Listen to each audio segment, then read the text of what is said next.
Hello viewers, welcome to techno clouds. आज हमारा third video है इसमें पैंडास सीरीज़ में। ये बड़ी जल्दी हम आपको ये कवर करवा रहे हैं, आपका वक्त ज़ाया नहीं कर रहे हैं। इसमें हम जो है ना आज हम देखेंगे कि किस तरह से जो है वो रीड करते हैं फाइल को, डेटा फाइल को किस तरह से रीड करते हैं। और नेमली हम आज मैं जो देखेंगे CSV फाइल देखेंगे। CSV फाइल क्या होती है? CSV फाइल जो है वो बेसिकली इसको कहते हैं comma comma separated comma separated इसको कहते हैं कोमा सेपरेटेड क्या था इसमें, files files comma separated files होती हैं ये। और ये क्या होती बेसिकली, ये सॉरी फॉर दिस, मैं एक्चुअली पता नहीं किधर मेरा दिमाग था। कोमा सेपरेटेड फाइल्स होती हैं। तो ये बेसिकली एक्सेल की एक शीट ही समझ लें, लेकिन यहाँ पे जो डेटा होता है वो कोमा सेपरेटेड लिखा हुआ होता है CSV फाइल में। तो जो जितने भी बड़े डेटा सेट्स होते हैं वो CSV फाइल में बनाए जाते हैं। तो पैंडाज उनको रीड करते हैं।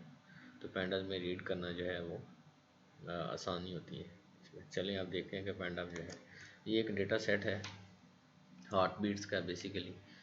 इसको हम रीड करना चाहते हैं। तो इसके लिए जो है ना वो लिखते हैं इसी तरह से हैं कि pd.read CSV एक फंक्शन है इसका। तो उसके अंदर आप जो है वो स्ट्रिंग टाइप में, मतलब बेसिकली आप इसको फाइल का जो है या एड्रेस देंगे या जिस फोल्डर के अंदर आप ये फ़ाइल चला रहे हैं उसी फोल्डर के अंदर ये फ़ाइल रख दें। तो मैंने इसी तरह किया हुआ है।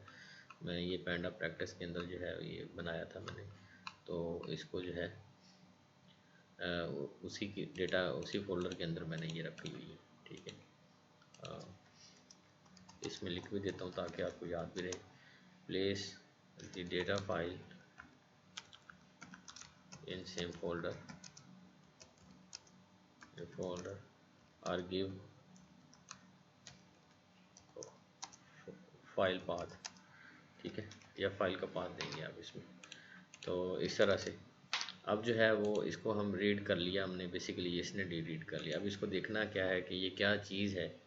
तो इसको अगर मैं DF प्रिंट करूँ, अगर मैं प्रिंट करूँ DF, तो ये देखें ये पैंडा में क्या दिखाएगा। तो पैंडास जो है ये इसने ये फ़ाइल दिखाई है। वो कहता है जी ये फ़ाइल है, ये इसके इंडेक्सेस है। मैंने आपको बताया था कोई भी डेटा सेट है उसको कॉलम फॉर्म में इस तरह से करता है। वो कहता है ये 0 से लेके 168 तक इंडेक्सेस हैं। ये दरम्यान में डॉट डॉट बता रहा है, ये पूरा वो नहीं बता रहा। ठीक है, कि पूरा डेटा नहीं दिखा रहा, लेकिन उसने कुछ हेड्स जो है ना 5 शुरू से दिखा लिए हैं और 5 ही उसने नीचे से दिखा दी डेटा की। तो ये डेटा ओवरव्यू के लिए इनाफ चीज़ें होती हैं। ठीक है, कि ये डेटा क्या है। तो 5 लाइनें रोज़ जो हैं उसने ऊपर से दिखाई हैं और 5 रोज़ इसने नीचे से दिखा दी। तो उसने कहा ये डेटा इतना नीचे, उसने बता दिया कि टोटल इस पे 169 रोज़ हैं और 4 इसके कॉलम्स हैं इस डेटा सेट में। और इस डेटा फ्रेम में उसने बताया जी जो लेबल्स हैं, ये देखें ड्यूरेशन है, पल्स है, मैक्सिमम पल्स है और कैलोरीज है। ठीक है, कितनी बर्न हुई। तो ये इस तरह से है डेटा फ्रेम, इस तरह करता है। अगर आप पूरे का पूरा डेटा देखना चाहते हैं तो आप इसको प्रिंट करेंगे। इसके लिए एक फंक्शन होता है डेटा फ्रेम, आपने जो बनाया हुआ डेटा फ्रेम आप कॉल करेंगे टू स्ट्रिंग कर देंगे आप इसको। ठीक है, ये फंक्शन इस तरह कॉल करेंगे तो ये क्या करेगा, इस डेटा फ्रेम का जितना भी डेटा है वो आपको शो करा देगा नीचे। ये देखें इस पूरी 169 रोज़ जो हैं वो इसने शो करा दी आपको यहाँ तक। ठीक है, तो इस तरह से ये शो करा सकता है। आपने अगर देखना है पूरे का पूरा डेटा आपने देखना है तो इस तरह देखना है। लेकिन ये गलती जो है वो आप कभी मत कीजिएगा। कभी कभी करनी भी पड़ सकती है। वैसे उसमें ये होता है कि जो बहुत बड़ा, ये तो छोटा डेटा सेट है ना, 169 रोज़ है। बाज़ डेटा सेट आएंगे आपके पास जब आप डेटा साइंस के प्रोजेक्ट्स करेंगे, तो उसमें तो मिलियंस ऑफ रोज़ होती हैं। ठीक है, तो आप तो कंप्यूटर को इसी काम पे लगा दिया अपने। ठीक है, तो सिर्फ आप उसके लिए ये करें कि जो इसको DF को डायरेक्ट प्रिंट करके अगर आप देखना चाहते हैं, या आगे जाके डॉट हेड के फंक्शन होते हैं या तो उसमें आप सिर्फ डेटा का ओवरव्यू लें। तो ओवरव्यू जो है वो ये इनफ है तो पहली 5 रोज उसने बता दी कि क्या चीज़ें हैं, ऊपर लेबल भी बता रही हैं और नीचे लास्ट 5 रोज भी उसने बता दी कि ये क्या, इसमें क्या क्या डेटा है। ठीक है, तो ये इनफ होता है तो डेटा को थोड़ा सा ओवरव्यू करने के लिए। इसी तरह आपके पास तो देखिए, अगर आप डेटा साइंस प्रोजेक्ट करते हैं तो बाज़ प्रोजेक्ट ऐसे हैं जिसमें बिल्कुल रैंडम डेटा आता है, तो उसको तो आपने मैनिपुलेट करना है, उसको तो आपने एनालाइज करना है, उसमें तो कोरिलेशन निकालने हैं आपने, डेटा में से कोरिलेशन जो है वो क्या क्या है। ठीक है, तो टू स्ट्रिंग मेथड का भी आपको पता चल गया।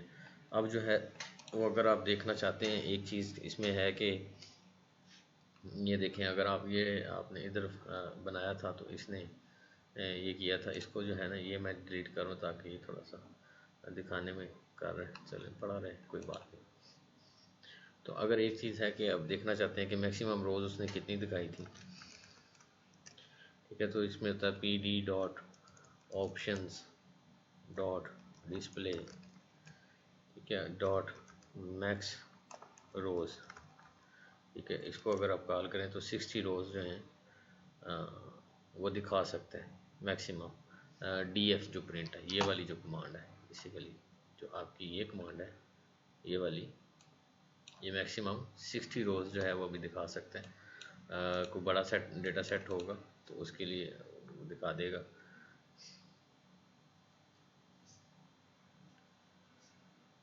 अगर तो इसको कहते हैं इस तरह से हैं, मैं सॉरी इसको इंटरप्रेट इस तरह से करते हैं कि अगर तो ये जो 60 का मतलब ये है कि अगर किसी डेटा फ्रेम में 60 रोज है, 60 रोज हैं, तो वो क्या 60 या इससे ज़्यादा रोज हैं तो वो पहली 5 और आखिरी 5 दिखा देगा आपको। ठीक है, तो अगर 60 से कम है तो पूरे का पूरा डेटा दिखाएगा। ठीक है, और अगर आप इसको चेंज करके बढ़ाना चाहते हैं, जैसे 169 है ना, तो अगर आप इसको बढ़ाना चाहते हैं तो वो बढ़ा भी सकते हैं। उसके लिए जो है वो आप क्या करते हैं, एक सेट कर लेते हैं पी डी, इसको सेटिंग कर लेते हैं P D dot options dot display dot max rows, वहाँ आपने प्रिंट की थी ना, यहाँ आप इसको वैल्यू साइन कर दें। मैं कहता हूँ जी 200 कर दें, 169 है ना, 200 कर दें। ओहो, ये क्यों नहीं आ रहा, P D dot options dot display dot dot max rows आना यार, रोज। ठीक है, ये अब इसने मैक्सिमम कर दिया। अब आप जो है ना प्रिंट डी एफ करें, प्रिंट अपना डेटा फ्रेम देखें, इसमें आपको पता है डेटा फ्रेम में आपने वो डेटा की फाइल लोड की हुई है।